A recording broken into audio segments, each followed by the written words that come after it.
I'm not a conspiracy nut. I don't believe the moon landing was fake or that there's a secret world government run by lizards. I'm a sane, rational human being. With that said, I'm convinced my neighbor is building some sort of nest. I'm not joking. Let me explain. I got divorced about a year ago and had to move to a new place on short notice. I got a pretty decent 2-room apartment on the 3rd floor of an old apartment building. The place was probably built in the 50s, but I couldn't get a cleaner, cheaper apartment that isn't out of my price range. I moved in and tried to pick up the pieces of my life. At least my wife took all the heavy and expensive boxes in the divorce settlement. I only saw my neighbors in passing. There are 2 apartments per floor and 5 floors in total. I live on the 3rd floor, and straight across from me is a retired elderly woman. She lives with 2 cats and has a younger man visiting about once a week, probably her son. The 2 apartments below me aren't that interesting. A childless couple and straight across from them, 3 college kids. No big deal. The apartment straight above me was probably the most important one. That's the one that you gotta look out for when moving to a new place. If anything is gonna disturb you, that'll be the one. You don't want them to be clog dancing enthusiasts, manic cleaners, or the kind of idiot who listens to music with loudspeakers on the bus. The guy who lived above me, Hugo, was an ideal neighbor. He was some kind of accountant who worked at the sanitation department. He kept to himself and never moved a single piece of furniture and didn't move around much. No slamming doors and no running. He was pretty big body-wise with a sizable pair of glasses and a thinning hairline. He lived alone, seemed friendly, and he was simply the best neighbor that I'd ever had. God bless that silent, chunky angel. So, let's talk about the nesting. It started a few months ago in December. It was at the height of the 2020 pandemic, so I was trying to get some minor Christmas shopping done in the off hours of the day. I had flexible work hours and I can work from home, so I can go out whenever I need to. I was getting a photo printed for my mom and was trying to find a fitting frame. I found this small store with a going out of business sale, and I noticed that Hugo was browsing some silverware further in, only he wasn't alone. Christ, I'm having a hard time describing this woman. She was half his weight and an entire head taller, and she wasn't even wearing heels. Neck like a swan, thin shoulders, and gorgeous nutmeg hair. She had a peculiar smell, like a mix of a bittersweet flower and honey. Pale and flawless skin, red nails. I couldn't stop staring at her. Hugo had told her something funny and her laugh seemed to light up the entire room. She grabbed his arm, kissed his cheek, and whispered something back to him. He smiled. I had never seen him smile before. I saw them buy plates, silverware, and a few blankets. Nothing special. She paid for the whole thing and carried it all out in a tote bag. Hugo just hung to her every word, but they both seemed to genuinely care for one another. It didn't make sense to me. They were basically different species of people. Over the coming days, I had noticed some changes. I could sometimes hear laughter coming from the stairwell, and I could hear furniture being moved around during the day. Hugo got himself a new car, one of those large 6-seaters. They were drilling and hammering a few times a week, and at 2 occasions, I noticed Hugo and his girlfriend were carrying large carpets up the stairs. He seemed so happy. I don't want to sound like a stalker, but I was curious about the 2 of them. I noticed that they had changed the names on the door, and that's how I had learned her name, Sandra. After going through a painful divorce, I'll be the first to admit that I was jealous. Sandra was gorgeous and it didn't make sense for her to be with a guy like Hugo. I was spending weeks on end in lockdown, alone, hearing laughter coming through the ceiling. Yeah, it made me bitter. Sue me. But then her family moved in. Hugo helped to carry a lot of heavy boxes up those stairs, and I caught a glimpse of the whole crew through my back window. Sandra had 2 younger sisters, both just old enough to start high school. And then there was her dad, who looked to be in his early 60s. The whole lot of them were beautiful. Everybody smiling, eager to help. Healthy, happy, well-dressed. You could fall in love with either one of them with just a picture.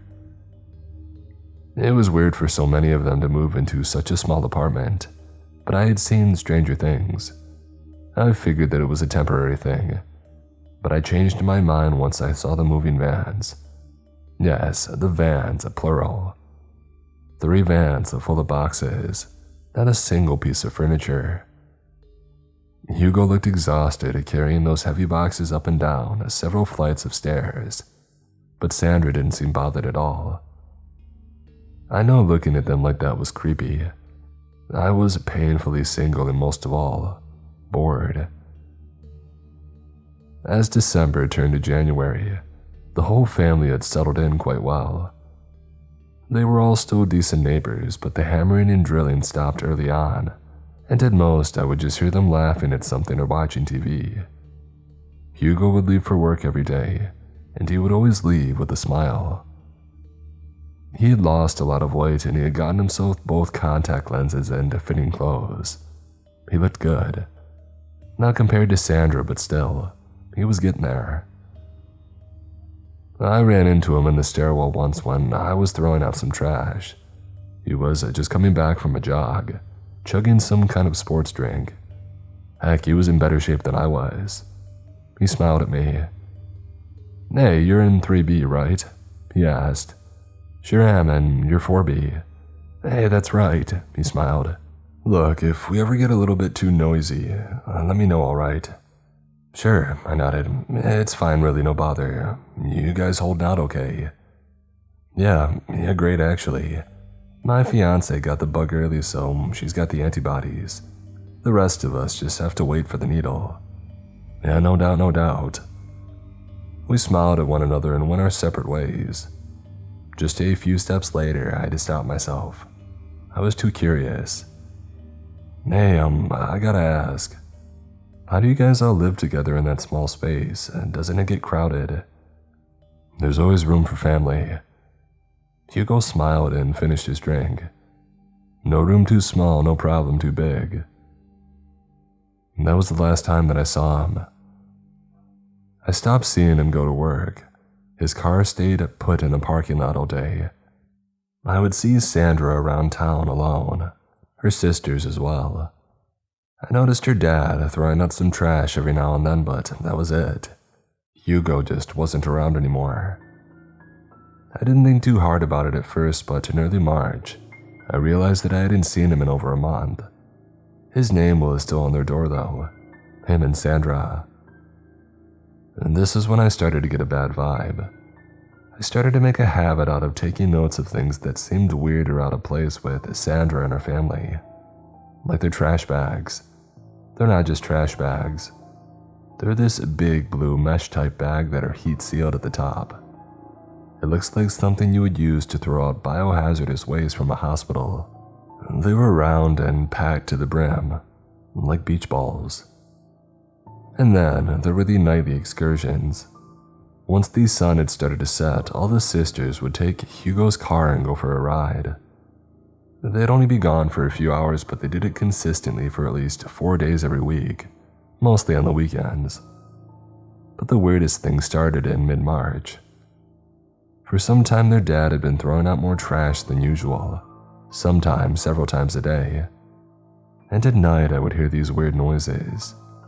It sounded like a mix of an engine and a nature documentary. This low, constant, droning noise. I tried recording it in my bathroom where the sound was clearest, but it doesn't sound like much. I'll play it for you here right now. I would hear that noise at least once a day, sometimes for an hour or two. It wasn't loud, but it is such an unusual sound that you can't help but listen to it. Things escalated gradually. Sometimes I would watch them come back from their drive with duffel bags full of something. At one point, they just had armfuls of branches and firewood. I made notes of all of it. complete with time and date. I was a little bit obsessed. I even went out in the middle of the night to check one of their big blue trash bags. I poked one open and felt this intense dirt smell. The bag was just full of some kind of white ceramic and broken glass. I took a piece of the white stuff back home just to get a closer look. At this point, I still thought that they were just weird people who had done something to Hugo. I was still trying to piece it all together. That's the literal thought that made me realize that this was something else entirely. To piece something together. I gathered the rest of the white ceramics from the bag and pieced it together. Super glue. An egg. An actual egg as large as a football. This was the remaining shell. I didn't know what to think, I just hid it. All of a sudden, I started seeing that family in a whole new light. Branches, boxes, bags full of something smelling of dirt. In my notebook, I just made a single entry. They're nesting. At this point, it was the beginning of April and my job was opening up to having people coming back into work. We were forced to come in at least twice a week to note our hours and to report to our supervisor. It honestly was really nice to get out of the apartment for a little while. Once when I was coming home, I noticed that my front door was open. The old lady across from me was standing in the hallway holding one of her cats. Something was going on and the neighbors were antsy. Just as I was about to enter, Sandra stepped out of my apartment. She fixed her brilliant smile at me, that creepy, gorgeous smile. "We heard noises," she said. "The door was open and your fire alarm was going crazy." Is there? "Oh, it's fine," she said. "The super opened it to see if there was a fire." I walked up to her and she stepped aside. I gave her a long, questioning look. "Yeah, fire alarms don't just start by themselves," I said. "Where's the super?" "He got a call," said the lady across the hall. "He looked upset." "He did," nodded Sandra. "Sounded serious." "I'm sorry if you were all worried," I said. "But please respect my privacy, you can't just go in." "I was just waiting for the super to get back. He forgot to lock your door." "Well, now I'm here and I can lock it just fine, thanks."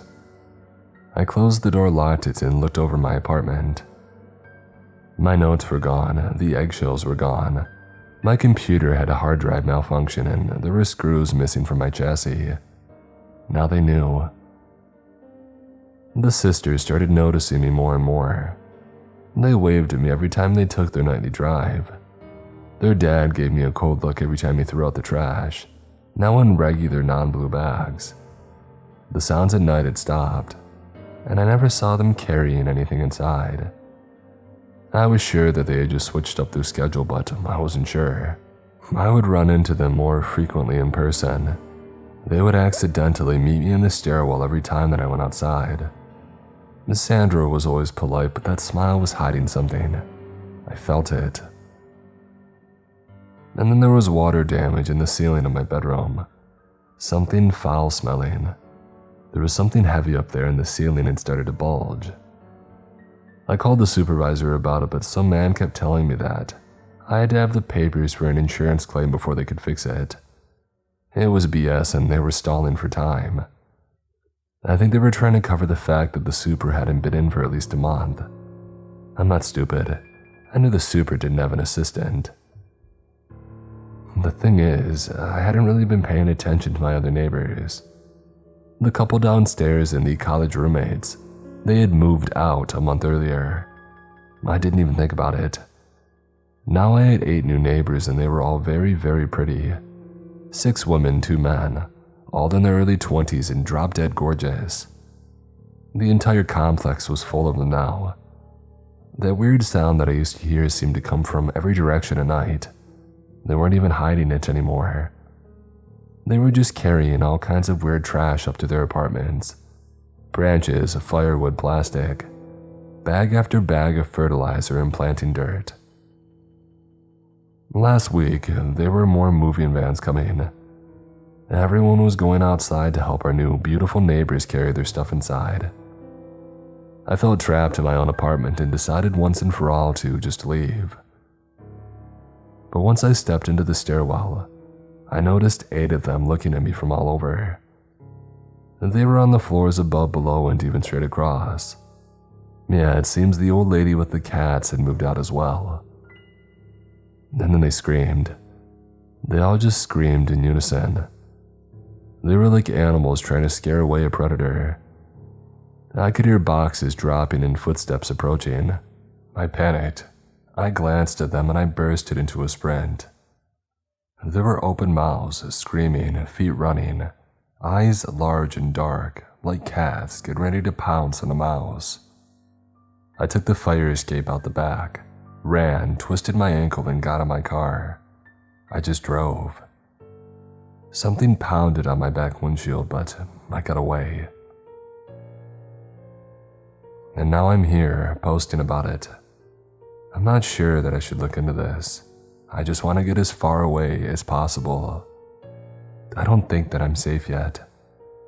I'm staying with my brother, and just the other day he told me that there was a beautiful young woman asking for me while I was at the grocery store. I don't know what this is or what they're doing. All I know is that they're nesting and people are going missing. God, I can't get that noise out of my head. That scream. Those faces.